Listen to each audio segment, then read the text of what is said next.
President Muhammadu Buhari Monday in Daura, Katsina State, called on Academic Staff Union of Universities to reconsider the position on the prolonged strike, expressing worry that the hiatus will have generational consequences on families, the educational system, and future development of the country. The president, who received some governors of the All Progressive Congress, legislators, and political leaders at his residence, said the strike has already taken a toll on the psychology of parents, students, and other stakeholders, throwing up many moral issues that already beg for attention. He noted that the future of the country rests on the quality of educational institutions, while assuring the government understands their position and negotiations should continue with students in lecture halls. Some gunmen on Monday attacked the Ilobo residence of the governorship candidate of the Labour Party in Osun State, Yusuf Lasun. It was gathered that the former deputy speaker of the House of Representatives and the members of this family, who had returned to celebrate the Eid Kabir festival, were all in the house when the attackers struck in the early hours of Monday. Speaking of the incident, Larson said he retired to bed after a meeting with some party stalwart, stressing that, not quite long, he had gone short. He added that the attackers positioned themselves at two different locations and started shooting into the compound. The governorship candidate of the Labour Party thanked God that no life was lost to the incident, while he renewed his belief in God as well as service to mankind. Still on Monday, no fewer than 38 shops filled with goods of various categories were raised by an early morning inferno at Bodija Market in Ibadan, the Oyo State capital. The cause of the incident, that was described as mystery by some strangers, remained unknown. The inferno, according to eyewitness accounts, started around 4:30 on Monday as heavy smoke, which later snowballed in a thick flame, was noticed around Orile end of the market. The incident, according to reports, led to pandemonium in the market as other traders who had the news made their way to the market to prevent criminals from taking advantage of the incident to loot their shops. It was gathered that goods in the affected shops were completely razed before officers and men of the Oyo State Fire Service could render any help. President Muhammadu Buhari Tuesday in Daura had an emotional reunion with his primary and secondary school classmates coming to pay homage to him to mark the Salah celebrations. The president inquired about each individual's well-being, their health and well-being of their family members. It was another day in Daura as the president continued to receive visitors and facilitators who thronged his home in Daura to join in the commemoration in this year's Salah celebration. First to see the president were his schoolmates who came as usual to celebrate with him.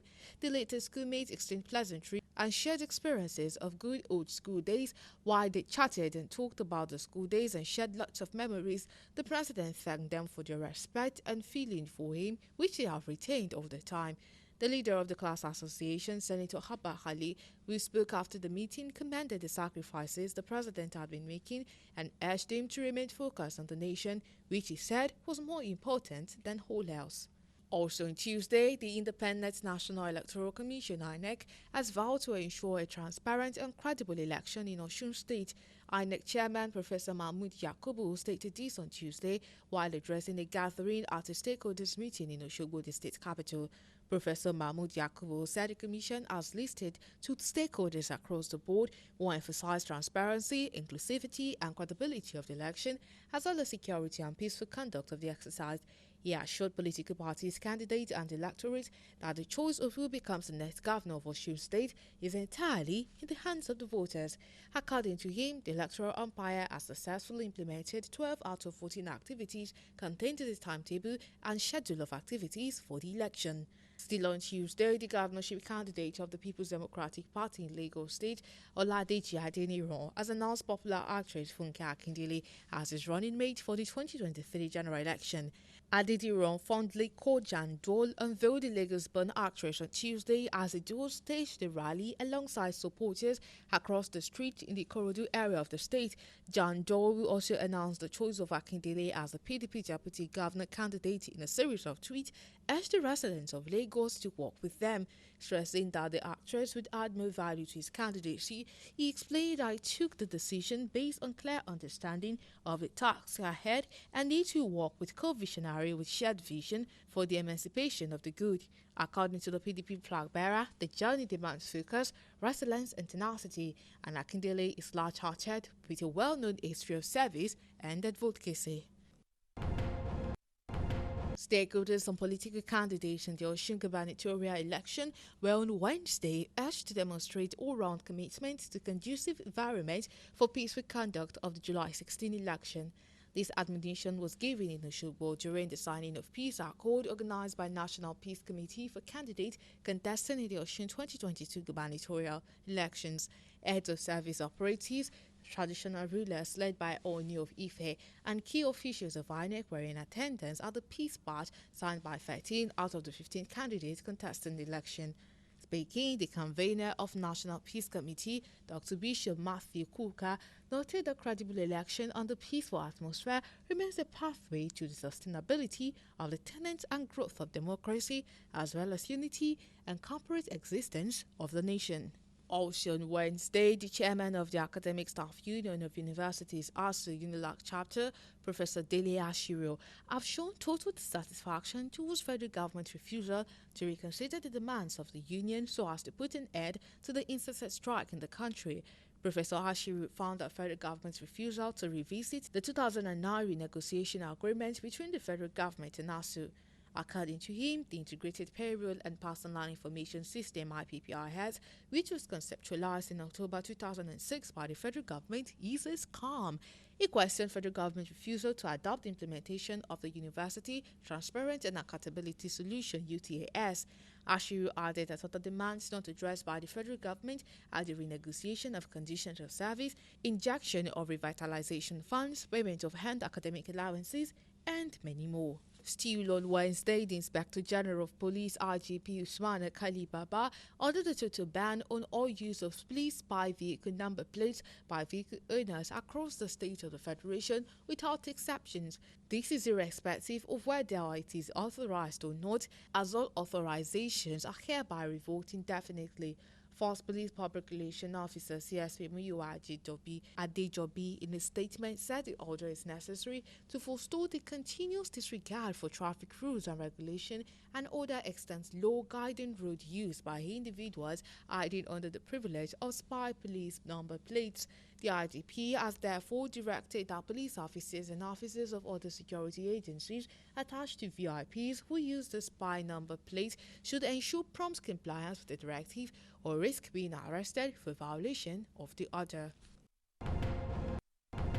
On Thursday, the Lagos State Domestic Violence and Sexual Offences Court sitting in the Ikeja area has convicted and sentenced Nollywood actor Larry James, popularly known as Baba Ijesha, to 16 years imprisonment for sexually assaulting a 14-year-old minor.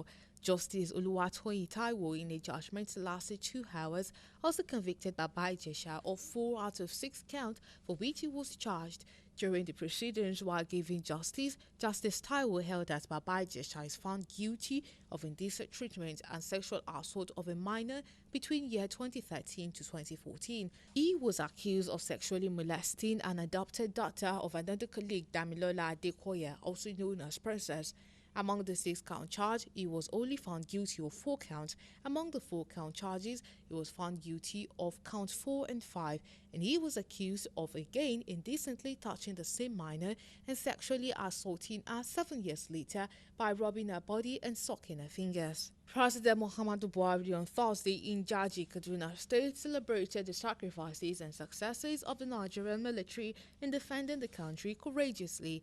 Speaking at the graduation ceremony of 247 students of the Senior Course 44 of the Armed Force Command and Staff College, Jaji, the president, pleaded that his government would continue to provide the needed support required to wipe out terrorists and insurgents off the face of the earth. The president noted that most of the security challenges facing the world today were both asymmetric and transborder in nature, involving mainly non-state actors in different regions and sub-regions of the world. He added that the West African sub-region and indeed our beloved continent of Africa are not immune to this threat. President Buhari described the specifics of their training, which focused primarily on countering security threats, as very important, adding that combating this prevalent security threat effectively demands that African countries continue to work together at all levels. The Independent National Electoral Commission (INEC) on Friday extended for 2 weeks the ongoing continuous voters registration exercise. In a statement released on Friday, INEC's National Commissioner in charge of voters education, Festus Okoye, said the extension was to allow more Nigerians get their permanent voters registration for the forthcoming general election. Okoye said having exhausted all legal encumbrances caused by litigation instituted by civil society organizations, the Commission said the extension will last to July 31st, 2022. Okoye also said the exercise has also been extended to 8 hours daily from 9 a.m. to 5 p.m. instead of the current duration of 6 hours, 9 a.m. to 3 p.m. daily, and also extended to include weekends, Saturdays and Sundays as against only weekdays. Finally, on Friday, the National Industrial Court sitting in Abuja has ordered the National Assembly, the Revenue Mobilization Allocation and Fiscal Commission (RAMFAC), and the Attorney General of the Federation (AGF) to urgently initiate measures to ensure upward review of the salaries and allowances of judges. Justice Osato Amwen Obaseki Osage, in a judgment, held the stagnation of the salaries and allowances of the nation's judges since 2008 was embarrassingly low and not a reflection of the economic realities. The court also awarded the cost of 500,000 naira each against the National Assembly, RAMFAC, and the AGF to be paid to the claimant. The lawsuits instituted by senior lawyer and an aspiring judge, Sebastian Horn, which commenced on 4th May 2022, finally got a desirable climax, with judgment going the way of judges amidst call for improved welfare. Delivering judgment, Justice Obaseki Osage ordered that it be promptly served to the RAMFAC for immediate action. And that's it on Tracking the Week.